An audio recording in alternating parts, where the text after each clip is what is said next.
अब मैं एक नई कथा बताने जा रहा हूं। श्री प्रहलाद जी महाराज, श्री प्रहलाद जी कोई और नहीं, साक्षात नारायण ही प्रहलाद के रूप में अवतरित हुए और उन्होंने उद्धार कराया हिरण्यकश्यप का। कैसे? अब आप ध्यान से सुनो, ये दूसरी कथानक।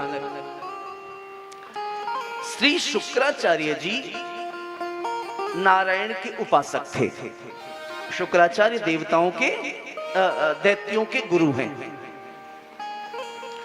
शालिग्राम की सेवा करते, ये बात सैनिकों ने, गुप्तचरों ने जाके बता दी हिरण्यकश्यप को।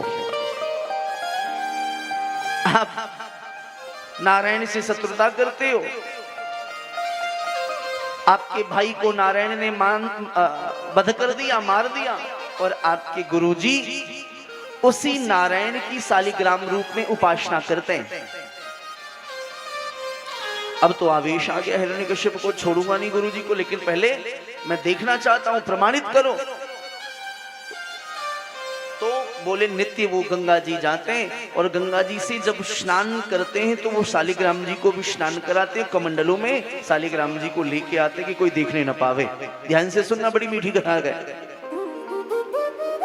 बोले आज प्रातः काल चल के देखेंगे। हिरण्यकश्यप गए।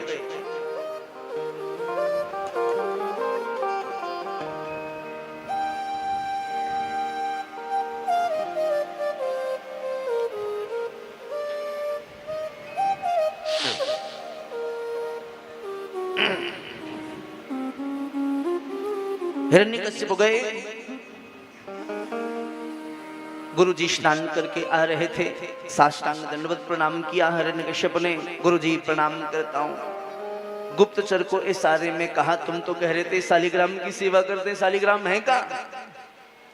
गुप्तचर ने इशारा किया, कमंडलू में है। तो हिरण्यकश्यप ने कहा, गुरुजी बहुत दूर से पैदल चल के आ रहा हूं, प्यास लग रही है, आसपास कोई जलाशय भी नहीं दिख रहा, कमंडलू में क्या है? अब तो गुरुजी डर गए, कमंडलू में जल तो है नहीं, कमंडलू में तो शालिग्राम नहीं है। गुरुजी परेशान, बोले बेटा कमंडलू में गंगा जल है। अशब्द निकल गया मुख से। बोले गुरुजी थोड़ा सा जल पिला दीजिए, बड़ी कृपा हो आपकी।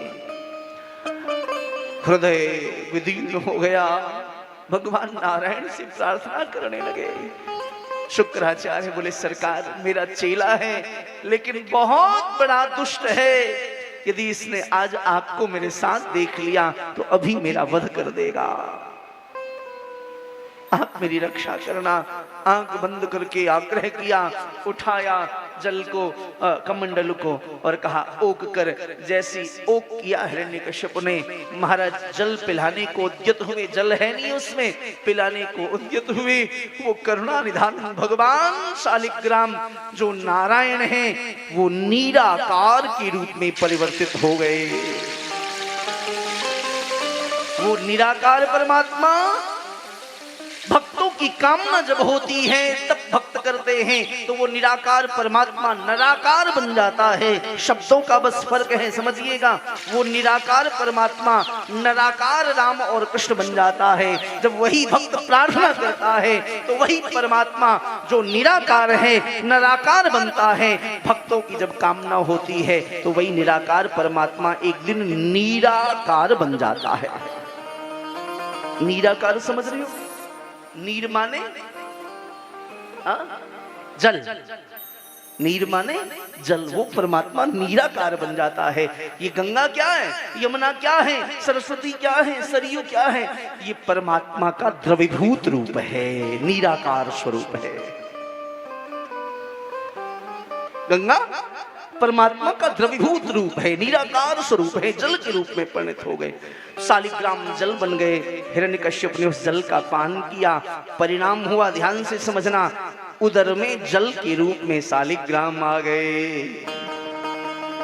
रात्रि में कयाधु के पास गया हिरण्यकश्यपु, और जब कयाधु के पास गया तो उदर में जो नारायण आए थे जल के रूप में शालिग्राम महाराज, वो कयाधु के गर्भ में प्रवेश कर गए। और वही एक समय के पश्चात प्रहलाद के रूप में प्रकट हुए।